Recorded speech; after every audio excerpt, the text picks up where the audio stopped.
நண்பர்களே, நலீம் ஹாஜியார் அவர்களுடைய வாழ்வும் பணியும் தொடர்பாக கலாநிதி எம்.ஏ.எம். ஷுக்ரி அவர்கள் எழுதிய தொகுப்பிலே முக்கியமான ஒரு விடயத்தை கலாநிதி ஷுக்ரி அவர்கள் சொல்கின்றார். என்னென்னா, நலீம் ஹாஜியாரும் அவரும் சந்தித்துக் கொண்ட தருணம் மிக முக்கியமான தருணமாக இருக்கிறது.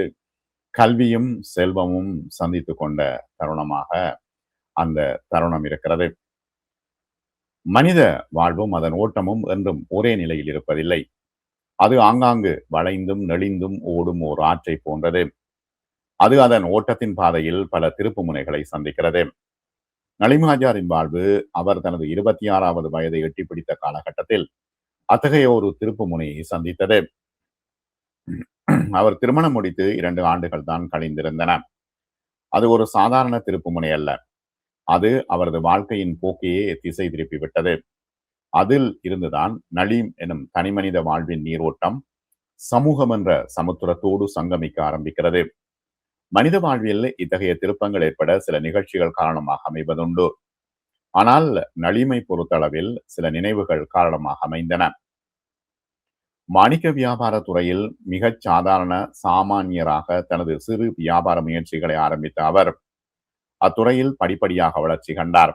மாணிக்க வியாபாரத்தின் நுட்பங்கள், உத்திகள் பற்றிய அறிவும் அனுபவமும் அவரில் ஒன்று சேர ஆரம்பிக்க வாழ்க்கையில் வசதிகள் படிப்படியாக பெருக ஆரம்பித்தன. அவ்வப்பொழுது கிடைக்கும் வருவாயிலிருந்து தர்மம் செய்யும் பணியும் அமைதியாக ஆரவாரமின்றி தொடர்ந்தது. சன்மார்க்க பற்றும் பக்தி சிரத்தையும் மிக்க ஒரு குடும்பத்தில் அவர் பிறந்தாலும் வாலிபத்தின் முறுக்கேறி இளமை துடுப்பு மிக்க இளவலாக இருந்த அவரில் சன்மார்க்க உணர்வும் செயல்பாடும் உறுதியாக செயல்படாமை ஒரு பெரும் குறையாகவே இருந்தது. இது பற்றிய குற்ற உணர்வு இடைக்கிடை அவரது உள்ளத்தை உறுத்த ஆரம்பித்தது. இந்நிலையில் ஒரு நாள் அவரது சிந்தனையின் ஓட்டம் ஒரு புது வழியில் இயங்க ஆரம்பித்தது.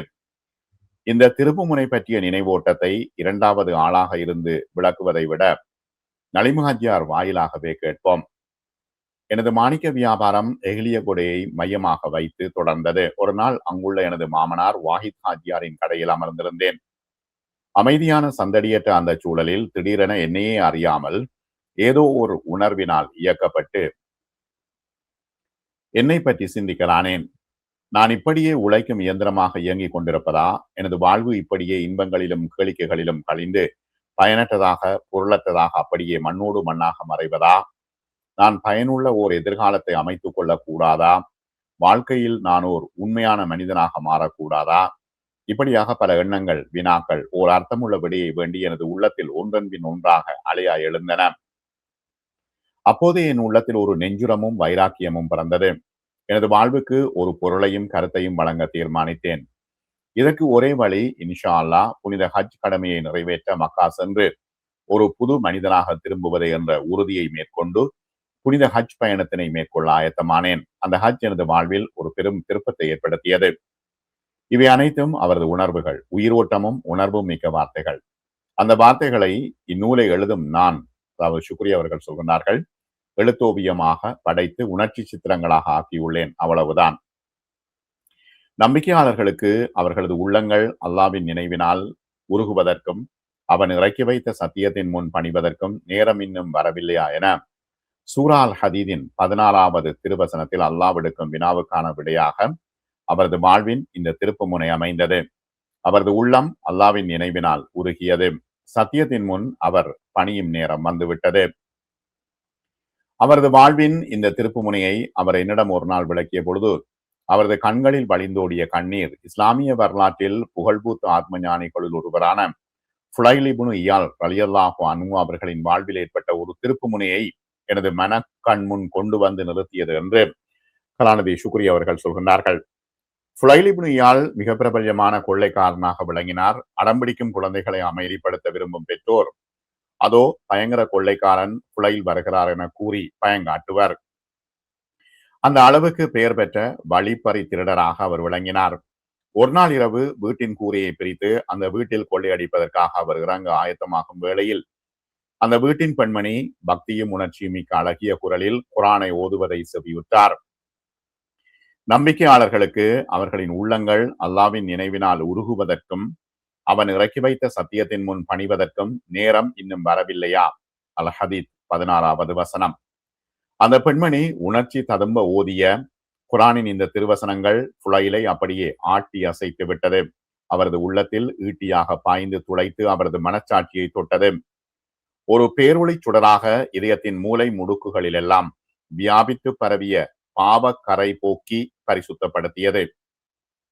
அந்த வார்த்தைகள் அவருக்காகவே அருளப்பட்டது போன்ற உணர்வை புலையில் பெற்றார்.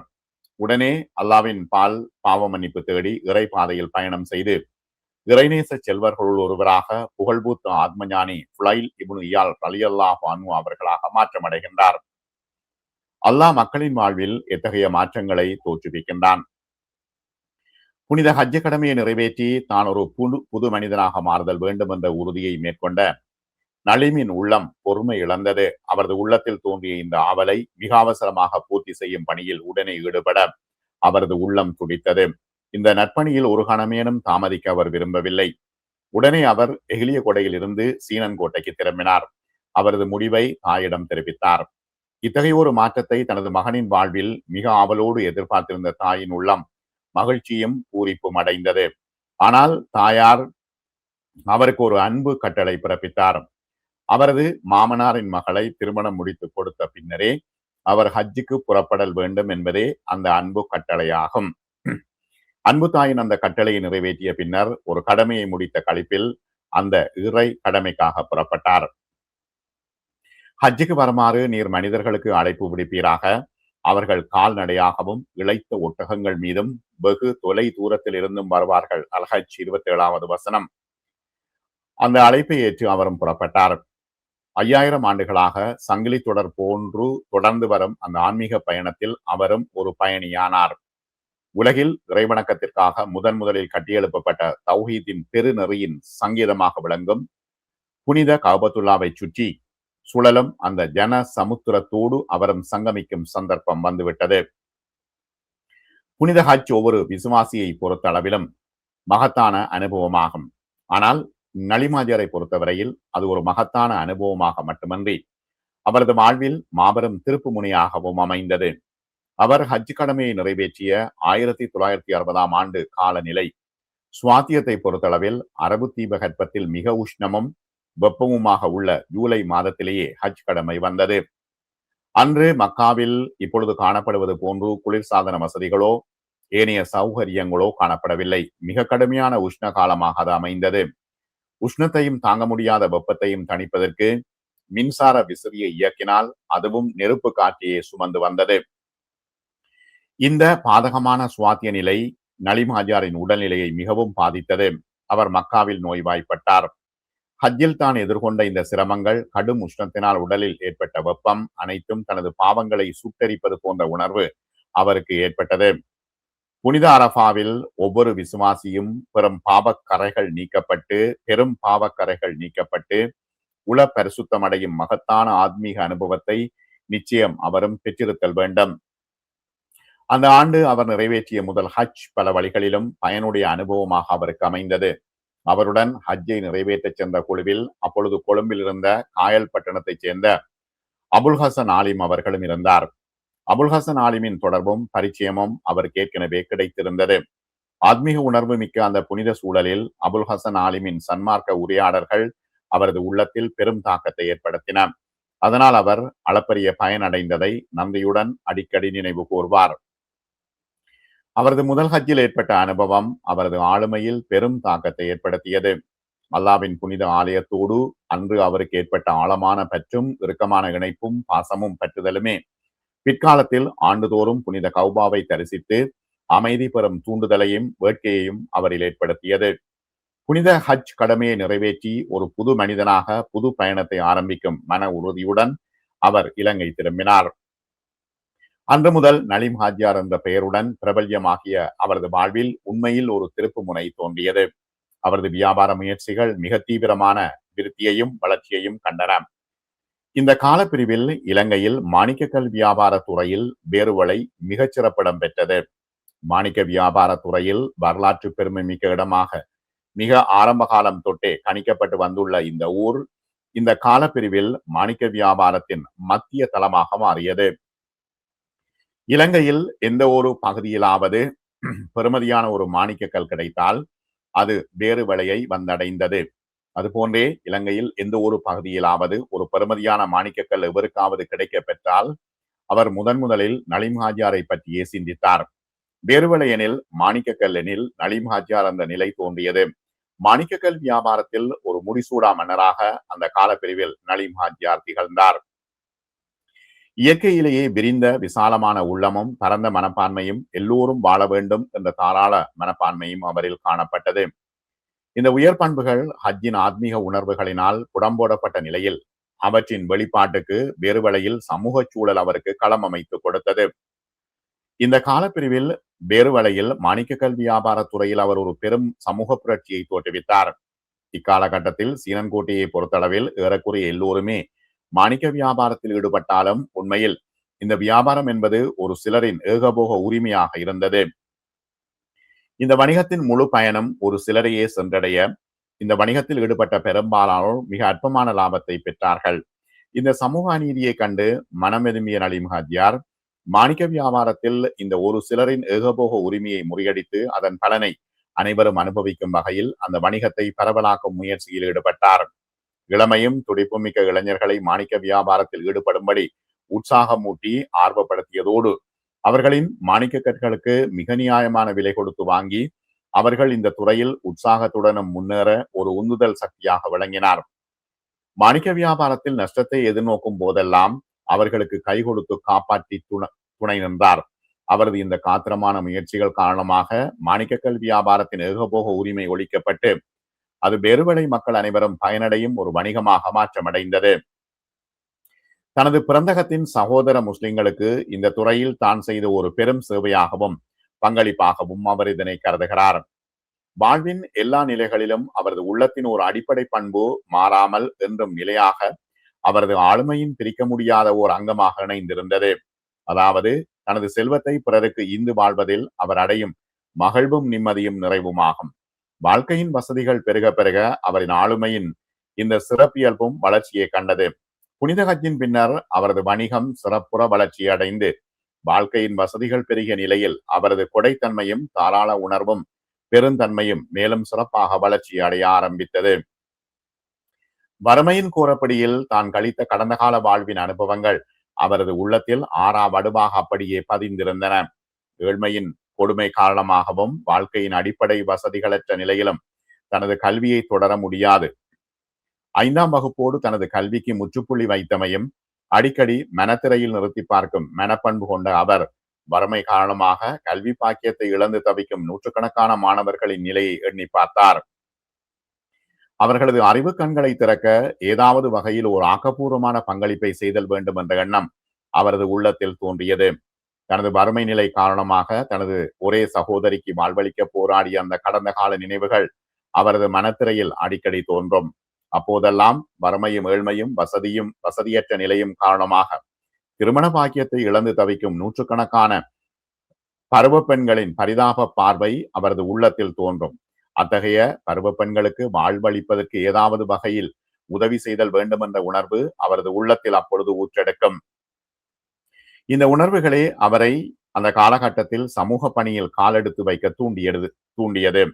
தான் பெற்றிருக்கும் செல்வம் அல்லாஹ் தனக்கு அளித்திருக்கும் அமானிதம் என்றும் அதனை மக்களுக்கு பயன்பட செய்வதே அந்த இறைவனின் மகத்தான பேரருளுக்கு நன்றி தெரிவிக்கும் ஒரே வழி என்றும் பிற்காலத்தில் பல மேடைகளில் பகிரங்கமாக அவர் வலியுறுத்திய அவரது வாழ்க்கை தத்துவத்தின் ஆரம்ப துளிகள் இப்பொழுது தோன்ற ஆரம்பித்தன.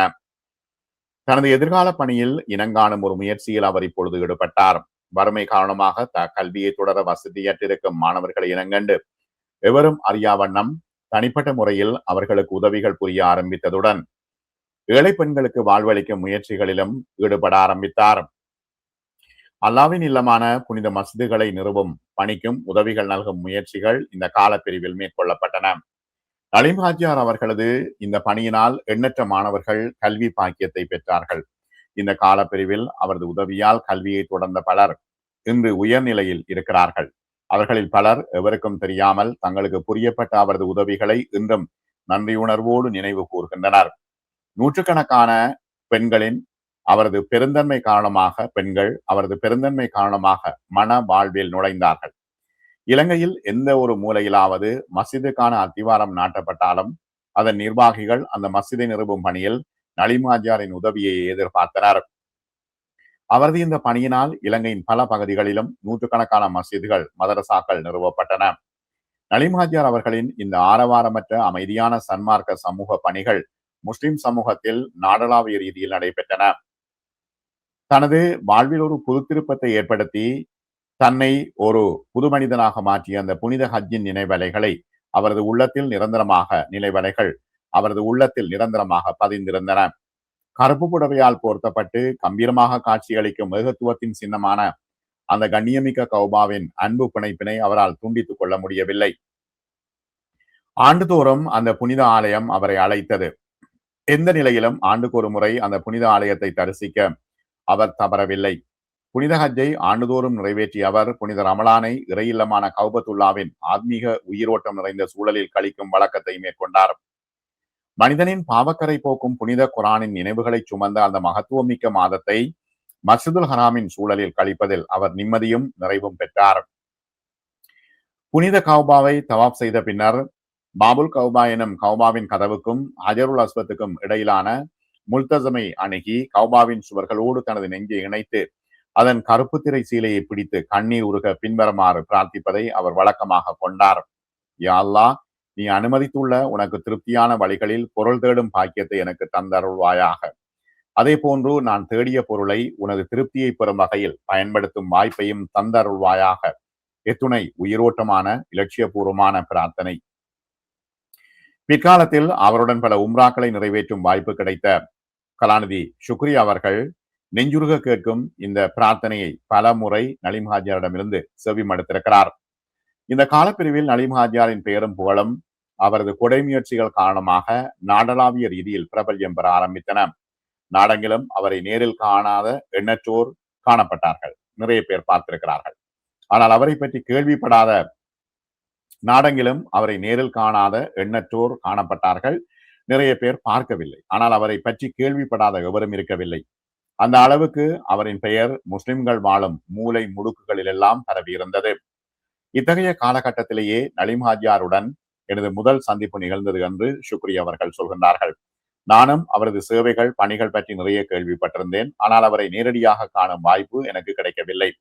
1963 ஆண்டு என நினைக்கிறேன். நான் அப்பொழுது பேராதனை பல்கலைக்கழகத்தில் ஒரு பட்டதாரி மாணவனாக பயின்று கொண்டிருந்தேன். சனி ஞாயிறு தினங்களில் மாலை நேரங்களில் கண்டிக்கு சென்று போகம்பர வாவியை சுற்றி நடந்து பொழுதுபோக்கி விட்டு கண்டி முஸ்லிம் ஹோட்டலில் உள்ள புத்தக கடையில் இலக்கிய சஞ்சிகைகள் வாங்கி வருவது எங்களில் சிலரின் வழக்கமாக இருந்தது. பல்கலைக்கழக வளாகத்தில் எனது மிக நெருங்கிய நண்பராக சக பட்டதாரி மாணவர் ராஜகோபால், செம்பியின் செல்வன் எழுத்தாளர் விளங்கினார். இலக்கிய ஆர்வம் எங்கள் இருவரையும் பிணைத்தது. வழமை போன்று ஒரு சனிக்கிழமை நானும் செம்பியன் செல்வனும் சில சஞ்சிகைகள் வாங்குவதற்காக முஸ்லிம் ஹோட்டல் புத்தக கடைக்குள் நுழைந்தோம். அப்பொழுது புத்தக கடைக்கு பொறுப்பாக இருந்த நண்பர் சிந்தா மதார், மிஸ்டர் ஷுக்ரி, நீங்கள் நலீம் ஹாஜியாரை பற்றி கேள்விப்பட்டிருக்கிறீர்களா? இப்பொழுது அவர் பக்கத்தில் உள்ள குயின்ஸ் ஹோட்டலில் தங்கியிருப்பதாக கேள்விப்பட்டேன் என கூறினார். நலீம் ஹாஜியார் கேட்டு பரிச்சயமான ஒரு பெயர். முஸ்லிம்கள் மத்தியில் தனது கொடை சிறப்பினால் பிரபல்யமாகியுள்ள அந்த மனிதரை பார்க்க வேண்டும் என்ற ஆவல் எனது உள்ளத்தில் உதித்தது. நண்பர் ராஜகோபாலுக்கும் நலீம் ஹாஜியார் பற்றிய ஒரு அறிமுகத்தை வழங்கிவிட்டு நாம் சந்திக்க வேண்டிய ஒரு மனிதர் என கூறிக்கொண்டே குயின்ஸ் ஹோட்டலை நோக்கி இருவரும் சென்றோம். ஹோட்டல் ரிசப்ஷன் பீடத்திலே அவர் இருக்கும் அறையின் எண்ணை அறிந்து கொண்டேன். தாளிடப்பட்ட அறை கதவை மிக தயக்கத்துடன் தட்டினேன். பிறருக்கு ஈந்து வாழும் தாராள உள்ளம் படைத்தவராக அவரை பற்றி கேள்விப்பட்டிருந்தேன். ஆனால் பணம் படைத்தவர்களிடம், பொதுவாக வசதி படைத்தவர்களிடத்திலும் காணப்படும் இயற்கையான கர்வமும் பெருமையும் படாடோபமும் அவரில் ஓரளவேனும் இருக்கத்தான் வேண்டும் என்ற மனப்பதிவு எனக்கு இருந்ததே இந்த உணர்வுக்கான காரணமாக அமைந்தது என்று ஷுக்ரி அவர்கள் சொல்கின்றார்கள். அரைக்கதவு திறக்கப்பட்டது. வெண்ணிற போர்வை விரிக்கப்பட்ட கட்டிலில் புன்னகை பூத்த ஒரு முகம் என்னை வரவேற்றது. ஹாஜியார், எனது பெயர் ஷுக்ரி. பல்கலைக்கழகத்தில் அரபு மொழியை சிறப்பு பாடமாக பயின்று கொண்டிருக்கிறேன். இது எனது நெருங்கிய நண்பர் ராஜகோபால், புவியியலை சிறப்பு பாடமாக பயில்கின்றார். செம்பியன் செல்வன் என்ற பெயரில் பத்திரிகைகளில் எழுதும் வளர்ந்து வரும் சிறந்த எழுத்தாளர். நீங்கள் கண்டி குயின்ஸ் ஹோட்டலில் இருப்பதாக கேள்விப்பட்டேன். உங்களை பற்றி நிறைய கேள்விப்பட்டுள்ளேன். உங்களை பார்க்க வேண்டும் போல் தோன்றியது என கூறியதும் தாமதம். உங்களை பற்றி நான் கூறியதும் தான் தாமதம். உங்களை பற்றி நானும் ஓரளவு கேள்விப்பட்டுள்ளேன். வந்தது மிக சந்தோஷம் என்ற பதில் அவரின் வாயிலிருந்து வந்தது. என்னை பற்றி அவருக்கு எப்படி தெரியும் என என்னுள் ஒரு கேள்வி பிறந்தது. பல்கலைக்கழகத்தில் பட்டதாரி மாணவனாக பயிலுகின்ற காலப்பிரிவிலேயே எனது கட்டுரைகள், மேடை பேச்சுக்கள் மூலம் முஸ்லிம் சமூகத்தில் நான் ஓரளவு அறிமுகமாக இருந்தேன். பல்கலைக்கழகத்தில் பேராசிரியர் இமாமிடம் அரபு மொழியை சிறப்பு பாடமாக பயிலும் ஒரே மாணவன் என்ற வகையிலும் சமூகத்தில் ஓரளவு என்னை பற்றிய அறிமுகம் இருந்தது. இந்த வகையில் தான் நலீம் ஹாஜியார் என்னை பற்றி அறிந்திருத்தல் வேண்டும் என மனதுள் எண்ணிக்கொண்டேன். புன்னகை சிந்திய முகம், கனிவான உரையாடல், வெள்ளை நிற உள்ளத்தை, சலனமும் சபலமும் மற்ற மனதை படம் பிடித்து காட்டும் அமைதியான வார்த்தைகள். முதல் சந்திப்பிலேயே அவரது ஆளுமையால் ஈர்க்கப்பட்டேன். சம்பிரதாய ரீதியாக ஒரு வார்த்தைகள் பேசி என்னை வழியனுப்பி வைப்பார் என எதிர்பார்த்த எனது நம்பிக்கைக்கு முற்றிலும் முரணாக என்னுடன் ஒரு நீண்ட உரையாடலில் அவர் ஈடுபட்டார். முஸ்லிம் சமூகத்தின் கல்வியில் பிற்போக்கான நிலைமை, ஒற்றுமையின்மை, வசதி படைத்தோரின் சமூக உணர்வின்மை, இந்த அவலநிலையை போக்க பல்வேறு துறைகளில் சமூக பணிக்கான அவசியம், இவை பற்றி மூச்சு விடாமல் பேசிய அவர் தனது உரையாடலை முடித்த அந்த வார்த்தைகள் என்றுமே மறக்க முடியாதவாறு எனது உள்ளத்தில் பதிந்து விட்டன என்று ஷுக்ரி அவர்கள் சொல்கின்றார்கள். அல்லாஹ் எனக்கு நிறைய செல்வத்தை தந்துள்ளான், அல்ஹம்துலில்லா. ஆனால் கல்வி பாக்கியத்தை தரவில்லை. நான் படித்தது 5ஆம் வகுப்பு வரைதான். ஆனால் உங்களுக்கு அல்லாஹ் அறிவை கொடுத்துள்ளான். நாங்கள் எங்களது செல்வத்தை இறைவனுக்கு பொருத்தமான வழியில் பயன்படுத்த உங்களை போன்ற படித்தவர்களின் உதவியும் ஆலோசனையும் அவசியம். அப்படி இல்லாத நிலையில் மறுமையில் அல்லாவின் சமூகத்தில் நீங்கள் தான் பதில் சொல்லியாக வேண்டும். எனவே சமூக பணியில் நீங்கள் எங்களுடன் ஒத்துழைக்க வேண்டும் என்று நலீம் ஹாஜியார் கலாநிதி ஷுக்ரி அவர்களுக்கு சொல்லியிருக்கின்றார். அந்த நேரம் ஷுக்ரி அவர்கள் இளைஞர். 5ஆம் வகுப்புடன் தனது பாடசாலை கல்வியை முடித்த அந்த மனிதர் அறிவும் செல்வமும் இணைந்து அரும்பணியாற்றிய இஸ்லாமிய கலாச்சார பண்பாட்டு பாரம்பரியத்தின் ஒரு மாபெரும் தத்துவத்தை இந்த வார்த்தைகள் மூலம் எனது மன கண்முன் கொண்டு வந்து நிறுத்தினார். இஸ்லாமிய வரலாற்றில் வசதி படைத்த ஆட்சியாளர்கள், செல்வந்தர்கள்னதும் அறிஞர்கள்னதும் பரஸ்பர கூட்டிணைப்பினால் சாதிக்கப்பட்ட மகத்தான சாதனைகள் எனது மனக்கண் முன் உதித்தன. கஸ்னவி ஆட்சியாளர் மஹமூது கஸ்னவிக்கும் அல் பெருனிக்கும் இடையில் ஏற்பட்ட பிணைப்பு, சுல்தான் நூஹ் இப்னு மன்சூருக்கும் இப்னு சினாவுக்கும் இடையில் ஏற்பட்ட தொடர்பு, இமாம் கசாலிக்கும் நிசாமுல் முல்கிக்கும் இடையில் ஏற்பட்ட பரிச்சயம், இவற்றின் அடியாக இஸ்லாமிய பாரம்பரியம் பெற்ற மகத்தான செல்வங்கள், விலை மதிக்க முடியாத கலாச்சார பண்பாட்டு பங்களிப்புகள் அத்தனையும் என் முன் காட்சி அளித்தன. என் முன் வீட்டிற்கும் இந்த சாதாரண மனிதர் இந்த வரலாறுகளை படித்தவர் அல்லர். ஆனால் இந்த பெருமைக்குரிய வரலாற்றின் வாரிசாக என் முன் தோற்றம் அளித்தார். அறிவும் செல்வமும் இணைந்து பணியாற்றிய அந்த மறைந்த பாரம்பரியத்திற்கு புத்துயிர் அளிக்க வந்த ஒரு புரட்சிவாதியாக அவர் எனக்கு காட்சி அளித்தார். நானும் செம்பியன் செல்வனும் ஒருவரை ஒருவர் பார்த்து கொண்டோம். பணமும் வசதியும் செல்வாக்கும் படைத்த ஒருவர் அறிவை பெற்றோரின் ஒத்துழைப்பை வேண்டி நின்ற அந்த காட்சி அவரிலும் ஓர் ஆச்சரியக்குறியை தோற்றுவித்ததை அவதானித்தேன். நலீம் ஹாஜியாரின் அந்த வார்த்தைகளில் ஒரு தெளிவும் உறுதியும் தென்பட்டது. தான் பயணம் செய்ய போகும் பாதை பற்றிய ஒரு மனத்தெளிவு அவரில் காணப்பட்டது. இறைவன் தனக்கு வழங்கிய செல்வத்தை சமூகத்தின் நல்வாழ்வுக்காக பயன்படுத்துதல் வேண்டும், அதுவும் அவசியமாக அவசரமாக இந்த பணி நடைபெறல் வேண்டும் என்ற ஒரு வேட்கையும் உணர்ச்சி வேகமும் அவரில் காணப்பட்டன. இன்ஷா அல்லாஹ் ஹாஜியார், என்னால் இயன்ற முழு ஒத்துழைப்பையும் உங்களுக்கு அளிப்பேன் என நான் அவரது வேண்டுதலுக்கு பதிலாக கூறிய பொழுது ஏதோ ஒரு ஆத்மீக பிணைப்பு அந்த கணப்பொழுது முதல் அவருடன் ஏற்பட்டு விட்டதாக உணர்ந்தேன். வாழ்க்கையில் சந்திப்பதற்கு மிக அரிதான ஒரு ஆச்சரியமான மனிதரை சந்தித்த உணர்வில் நானும் ராஜகோபாலும் ஹோட்டலை விட்டு வெளியேறினோம். அந்த முதல் சந்திப்பின் பின்னர் பட்ட பரீட்சைக்கான ஆயத்தங்கள், வேறு பணிகள் எனது கவனத்தை ஈர்த்தன. ஆனால் நலீம் ஹாஜியாரை சந்தித்த அந்த உணர்வுகள் எனது அடிமனதில் அவற்றின் வெளிப்பாட்டிற்கான காலம் வரை புதைந்திருந்தன. மண்ணில் புதைந்த விதை அதன் வளர்ச்சிக்கு அனுகூலமான சாதகமான நிலையை எதிர்பார்த்திருப்பது போல நல்ல வார்த்தைகள், உணர்வுகள், சிந்தனைகள் விதையாக புதையுண்டு கிளை பரப்பும் பெருவிருஷமாக வளர்ச்சியூடும் தத்துவத்தை குரான் விளக்கவில்லையா? கலிமா தையிபா எனும் நல்ல வார்த்தைக்கு குரான் கூறும் உயிரோட்டமுள்ள உவமை இந்த உண்மையை தானே உணர்த்துகிறது. நல்ல வார்த்தைக்கு கலிமா தையிபா அல்லாஹ் எவ்வாறு உவமை கூறுகின்றான் என்பதை நீர் கவனிக்கவில்லையா? அது ஒரு நல்ல மரத்தை போன்றதாகும். அதன் வேர் பூமியில் ஆழ பதிந்திருக்கிறது. அதன் கிளைகள் வானலாவ உயர்ந்து நிற்கின்றன. எந்நேரமும் அந்த மரம் தன் இறைவனின் ஆணைக்கேற்ப கனிகளை வழங்கி கொண்டிருக்கிறது. மக்கள் படிப்பினை பெறல் வேண்டும் என்பதற்காக அல்லாஹ் இத்தகைய உவமைகளை கூறுகின்றான். சூரா இப்ராஹிம் 24வது வசனம். சமூகத்தில் நலீம் ஹாஜியாரின் பணிகள் கிளை பரப்ப ஆரம்பிக்கும் இந்த ஆரம்ப காலகட்டத்தில் அவரின் சன்மார்க்க பணிகளில் நிழல் போன்று நின்று அருந்துணை நல்கி அவரை நெறிப்படுத்திய ஒரு நல்ல மனிதரின் சமூகத்தால் அனைவராலும் மதிக்கப்பட்ட ஒரு சன்மார்க்க அறிஞரின் தொடர்பு அவருக்கு கிடைத்தது.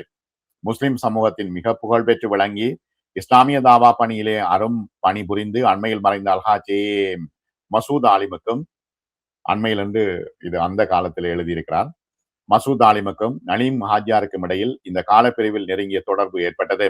மசூத் ஆலிம் அவர்களை வெள்ளவத்தையில் சர்வதேச பௌத்த மத்திய நிலைய வீதியில் நலீம் ஹாஜியாரின் கொழும்பு இல்லத்திலே தங்க அவர் ஏற்பாடு செய்தார்.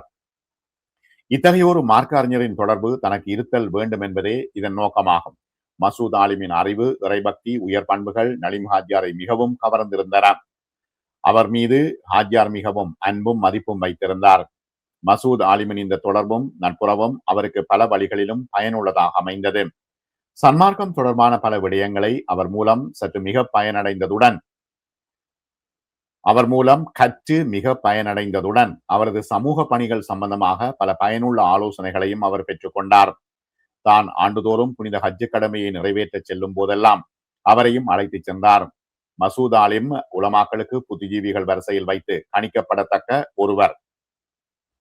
உலமாக்கள் உள்ளே புத்திஜீவிகள் வரிசையில் வைத்து கணிக்கப்படத்தக்க ஒருவர். மதரசா கல்வியோடு தனது அறிவு தேடும் பணிக்கு அவர் முற்றுப்புள்ளி வைக்கவில்லை. பல நூல்களை வாசித்து தனது அறிவை பெருக்கிக் கொள்வதில் அவர் மிக ஆர்வத்துடன் செயல்பட்டார். நலீம் ஹாஜியாருடன் புனித மக்கா சென்று திரும்பும் போதெல்லாம் தனக்கு பயனளிக்கும் நூல்களை சுமந்து வந்து தனக்கென ஒரு நூலகம் ஒன்றையே உருவாக்கி கொண்டார். மசூத் ஆலிமின் இந்த பண்புகள் நலீம் ஹாஜியாரை மிகவும் கவர்ந்தன. மசூத் ஆலிமின் தொடர்பினால் தான் அடைந்த பயன்கள் இன்றும் மிக நன்றியோடு நினைவு கூறும் நலீம் ஹாஜியார் அவரை போன்ற ஒரு நல்ல சன்மார்க்க அறிஞரின் வழிகாட்டுதல்கள் தனக்கு கிடைத்தமையை ஒரு பெரும் பாக்கியமாக கருதுகின்றார். 1968 ஆண்டு ஆகஸ்ட் மாதம் உலக முஸ்லிம்களை அதிர்ச்சியில் ஆழ்த்திய ஒரு நிகழ்வு நலீம் ஹாஜியாருக்கும் எனக்கும் இடையில் ஏற்பட்ட இரண்டாவது சந்திப்புக்கு களம் அமைத்து கொடுத்தது என்று ஷுக்ரி அவர்கள் சொல்கின்றார்கள். இஸ்லாத்தின் ஆரம்ப கிபிலாவாகவும் மூன்றாவது புனித தலமாகவும் விளங்கும் மஸ்ஜிதுல் அக்ஸா 1968 ஆண்டு சியோனிஸ்டர்களால் எரிக்கப்பட்ட நிகழ்வானது முஸ்லிம் உலகை அதிர்ச்சி அடைய செய்தது. உலகெங்கு பறந்து வாழும் முஸ்லிம்கள் இந்த அநியாயத்துக்கு எதிராக கொதித்தெழுந்தனர். முஸ்லிம் உலகை விழித்தெழச் செய்த இந்த எதிர்ப்பலைகள் முஸ்லிம்கள் சிறுபான்மையினராக வாழும் நாடுகளில் கூட ஆர்த்தெழுந்தன. இலங்கையில் முஸ்லிம் இயக்கங்கள், மன்றங்கள், அமைப்புகள் அனைத்தும் அரசியல் வேற்றுமையை மறந்து கொழும்பில் ஒரு மாபெரும் ஆர்ப்பாட்ட ஊர்வலத்திற்கும் மருதானை பள்ளி முற்றவழியில் ஒரு மாபெரும் கூட்டத்துக்கும் ஏற்பாடு செய்தனர். இலங்கையில் எல்லா பாகங்களில் இருந்தும் வருகை தந்திருந்த முஸ்லிம் பெருமக்களை கொண்ட மாபெரும் ஆர்ப்பாட்ட ஊர்வலம் கொழும்பு பெரிய பள்ளிவாசலிருந்து புறப்பட்டு அல்லாஹு அக்பர் என்ற தக்பீரை விண்ணதிர முழங்கிய வண்ணம் மருதானை பள்ளி முற்றவழியை சென்றடைந்தது. அந்த சனசமுத்திரத்தில் இருந்த ஒவ்வொரு தனி மனிதனிலும் எத்துணை எதிர்பார்ப்புகள்! முஸ்லிம் தலைவர்கள் அரசியல் வேற்றுமைகளை மறந்து புனித மஸ்ஜிதுல் அக்ஸாவை பாதுகாக்கும் உணர்ச்சி துடிப்போடு மேடையில் அமர்ந்திருப்பது முஸ்லிம் சமூகத்தின் எதிர்கால ஒருமைப்பாட்டுக்கான ஆரம்பமோ இது என சில நல்ல உள்ளங்களை சிந்திக்க வைத்தது. அல் அக்ஸா எரிக்கப்பட்டதன் எதிரொலியாக தோன்றிய இந்த கூட்டம் நீண்ட பல ஆண்டுகளுக்கு பின்னர் பழைய நண்பர்களை சந்திக்கும் வாய்ப்பாகவும் அமைந்தது. அங்கு ஒரு காலப்பிரிவில் என்னுடன் அல்ஹம்ரா வித்தியாலயத்தில் கல்வி கற்ற வேறுவலையைச் சேர்ந்த சகோதரர்கள் MHM ஹிபத்துல்லா, AR சுலைமான், ஃபாயிஸ் ஆகியோரை சந்திக்கும் வாய்ப்பு கிடைத்தது. அனைவரும் இந்த ஊர்வலத்தில் பங்கு பற்றினோம். இலங்கை முஸ்லிம்கள் அரசியலில் வேற்றுமைகள், தனிப்பட்ட பிரிவினைகளை மறந்து இதில் கலந்து கொண்டமை பற்றி பெருமையோடு பேசிக் கொண்டோம். முஸ்லிம் சமூகத்தின் நல்ல எதிர்காலம் பற்றிய நம்பிக்கை கனவுகள் இளைஞர்களாகிய எங்களது உள்ளத்தில் துளித்தன. இந்த கூட்டம் அரசியல் களப்பட்டது என்பதை உணர்த்தும் வகையில் பரவலாக முஸ்லிம் சமூகத்தின் நம்பிக்கையும் நன்மதிப்பையும் பெற்ற மசூத் ஆலிம் அவர்கள் கூட்டத்திற்கு தலைமை தாங்க ஏற்பாடாகி இருந்தது. இதிலே சமூகத்தின் நன்மைக்காக எங்களால் இயன்ற ஏதாவது ஒரு பணியை செய்தல் வேண்டும் என்ற எண்ணம் எங்களுக்கு ஏற்பட்டது. இளம் தலைமுறையினரை சரியான இஸ்லாமிய வழியில் நெறிப்படுத்தி அவர்களுக்கு ஒரு சிந்தனை தெளிவை வழங்கி ஒரு புதிய இஸ்லாமிய புத்திஜீவிகள் பரம்பரை ஒன்றை உருவாக்கும் வகையில் இளைஞர்களது சிந்தனையை தூண்டத்தக்க அறிவு நூல்களை வெளியிடும் ஒரு அமைதியான முயற்சியில் ஈடுபட நாங்கள் முடிவு செய்தோம். அப்போது சகோதரர் ஹிபத்துல்லா அவர்கள் நூல்களை பிரசுரிப்பது பற்றி கவலைப்பட வேண்டியதில்லை, அத்தகைய நல்ல பணிகளுக்கு உதவி புரிய நலீம் ஹாஜியார் அவர்கள் எப்பொழுதும் ஆயத்தமாக உள்ளார். இளைஞர்களை நற்பணிகளில் தூண்டி அதற்கு உற்சாகமும் உதவியும் வழங்கும் பெருந்தன்மை கொண்டவர், நீங்கள் அவரை சந்தித்திருக்கிறீர்களா என என்னை நோக்கி ஒரு வினாவை எழுப்பினார். ஏறக்குறைய 2 ஆண்டுகளுக்கு முன்னர் நிகழ்ந்த குயின்ஸ் ஹோட்டல் சந்திப்பில் நலீம் ஹாஜியாரின் இறுதி வார்த்தைகளை நினைவுபடுத்திக் கொண்டேன். ஏதோ எங்களையே அறியாத ஓர் இறை சித்தம் எங்களையெல்லாம் ஏதோ ஒரு இலட்சியத்தை நோக்கி இயக்குவிப்பது போன்ற ஓர் உணர்வு எனக்கு ஏற்பட்டது. இது பற்றி விரிவாக ஆராய நாங்கள் ஐவரும் மறுநாள் அதே இடத்தில் மர்தானை பள்ளியில் கூடுவதாக முடிவு செய்தோம். மறுநாள் அசர் தொழுகையின் பின்னர் மர்தானை பள்ளியில் கூடினோம். முதலில் எந்த நூலை வெளியிடுவது என்ற கேள்வி எழுந்தது. அப்பொழுது நான் மௌலானா அபுல் ஹசன் அலி நதுவியின் அரித்தாலா அபபக்கர் லஹா என்ற நூலை வாசித்துக் கொண்டிருந்தேன். அந்நூல் இன்றைய முஸ்லிம் சமூகத்தில் காணப்படும் சிந்தனை ரீதியான சிக்கலையும், முஸ்லிம் சமூகம் குறிப்பாக இளைஞர்கள் எதிர்நோக்கும் இலட்சியவாத படையெடுப்புகள், இஸ்லாத்துக்கு எதிரான கருத்துக்களின் ஊடுருவர்கள் பற்றியும் அதற்கான தீர்வுகள் பரிகாரங்களையும் மிக தெளிவாக விளக்கி அதற்கான ஒரு செயல் திட்டத்தையும் முன்வைக்கிறது. நாம் அமைத்துக் கொண்ட இலட்சியத்தை அடையும் ஆரம்பப்படியாக இந்நூலை மொழிபெயர்த்து வெளியிடுவது மிக பொருத்தமானது என எனது மர்தானை பள்ளிவாசலில் அடுத்த சந்திப்பில் நான் குறிப்பிட்டேன். அந்நூல் ஏற்கனவே ஆங்கிலத்தில் மொழிபெயர்க்கப்பட்டிருந்தது. சகோதரர் ஹிபத்துல்லா அதனை வாசித்திருந்ததால் எனது கருத்தை அவர் மேலும் உறுதிப்படுத்த, எங்களது முதற்பணியாக அந்நூலை மொழிபெயர்த்து வெளியிடுவது எனவும் அதனை பிரசுரிப்பதற்கு நலிம்ஹாஜியாரின் உதவியை பெறுவது எனவும் எங்களுடைய குழு முடிவு செய்தது. காலத்தின் அறைகூவலம் முஸ்லிம்கள் பணியும் என்ற நூல் என்னால் மொழிபெயர்க்கப்பட்டு நலிம்ஹாஜியாரின் நிதி உதவியுடன் பிரசுரிக்கப்பட்டது. அச்சிடப்பட்ட நூல் பிரதிகளை பிரசுர ஆலயத்திலிருந்து பெற்றுக்கொண்ட நாங்கள் அவற்றை நலிம்ஹாஜியாரின் வெள்ளபத்தை இல்லத்திற்கு எடுத்துச் சென்றோம். அங்கு கண்ணியத்துக்குரிய மர்ஹூம் மசூத் ஆலிம் அவர்கள் புன்முறுவலோடு எங்களை எதிர்கொண்டார்கள். இந்த நூலுக்கான வெளியீட்டு விழாவை எந்த வகையில் நடத்துவது என்று நாங்கள் அங்கு சிந்தித்துக் கொண்டிருந்த பொழுது மசூத் ஆலிம் அவர்கள் குறுக்கிட்டு ஒரு கருத்தை வெளியிட்டார்கள்.